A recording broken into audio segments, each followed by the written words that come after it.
আমরা আগেও বিরোধীতে ছিলাম, আমি বিরোধী দলের বিধায়কও ছিলাম,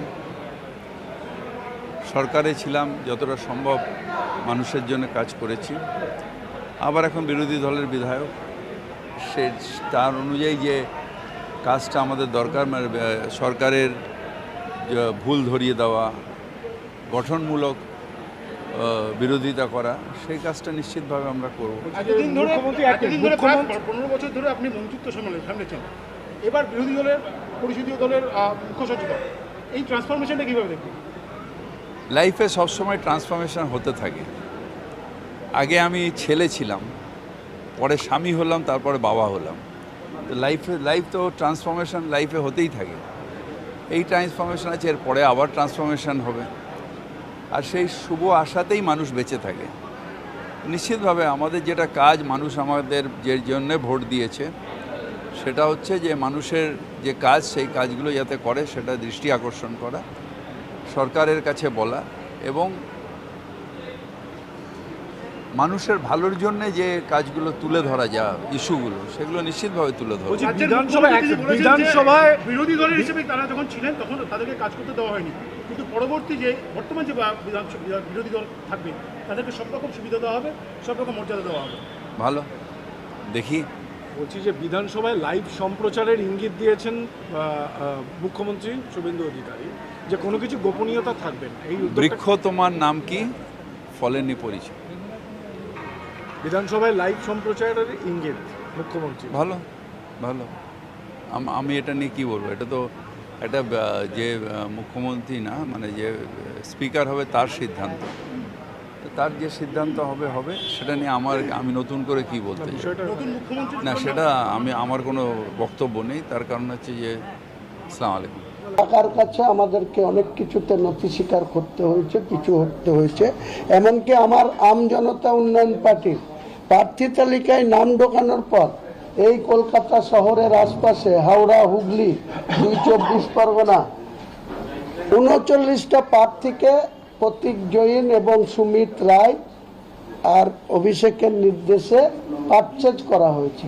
কাউকে 15 লাখ, যে 1 লাখ টাকা একসঙ্গে দেখেনি তাকে আমি প্রার্থী করেছিলাম, তাকে কাউকে আপনার 15 লাখ, কাউকে 25 লাখ, কাউকে 20 লাখ।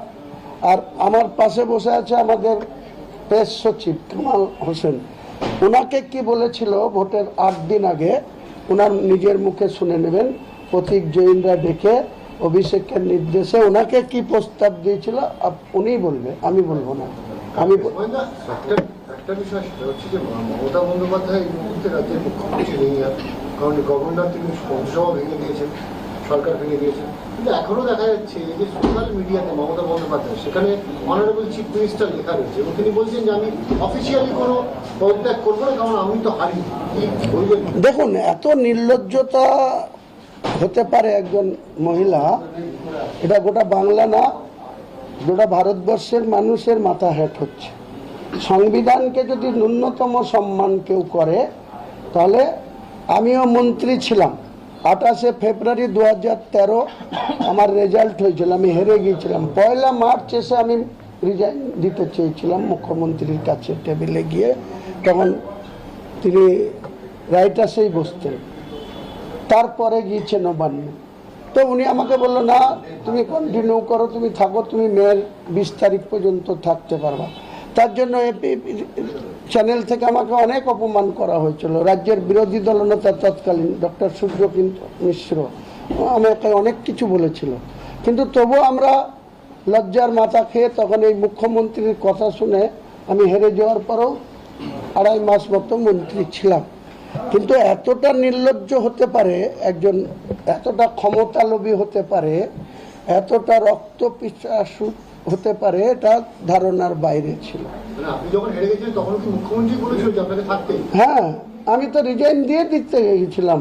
28শে ফেব্রুয়ারি আমি যে গার্লস কলেজে জেতার সার্টিফিকেট পেলাম 4 তারিখে, ওই গার্লস কলেজে যখন আমি হেরে গেলাম, আমি 1 মার্চ সকাল এসে 12টায় রাইটাসে ঢুকে ওনার কাছে, মুখ্যমন্ত্রীর কাছে রিজাইন লেটার জমা দিয়েছিলাম। উনি আমাকে বলেছিল, না তোমাকে তো তুমি এমএলএ থেকে রিজাইন দিয়েছিল, তোমাকে তো আমি আমার ক্ষমতা বলে মন্ত্রী করেছি, 6 মাস তোমার মেয়াদ, 20শে মে পর্যন্ত তুমি থাকবে, প্রয়োজনে তোমাকে আবার 6 মাস এক্সটেনশন দেবো, তুমি থেকে যাও। আমরা না, এইভাবে থাকা যায় না, আমি রিজাইন করছি, আপনি অ্যাকসেপ্ট করে নিন। কিন্তু করেননি, উনি আমাকে বলেছিল কন্টিনিউ করতে। তারপরে সেই সময় বিরোধী দলনেতা ছিলেন ডক্টর সূর্যকান্ত মিশ্র, আপনাদের এই যে এবিপি চ্যানেল তখন স্টার আনন্দ ছিল, এনারা আমাকে যাচ্ছে তাইভাবে মানুষের সামনে অপমান করেছিল, তবু আমি সেটা হজম করতে হয়েছিল শুধু মুখ্যমন্ত্রীর কথা রাখতে। এই নির্লজ্জ মহিলা আর কত নিচে নামবে? অবিলম্বে এর ক্ষমতা ছেড়ে দিয়ে ধর্মকর্ম নিয়ে থাকা উচিত, আর তা নাহলে মানুষ তোকে রিজেক্ট করে দিয়েছে।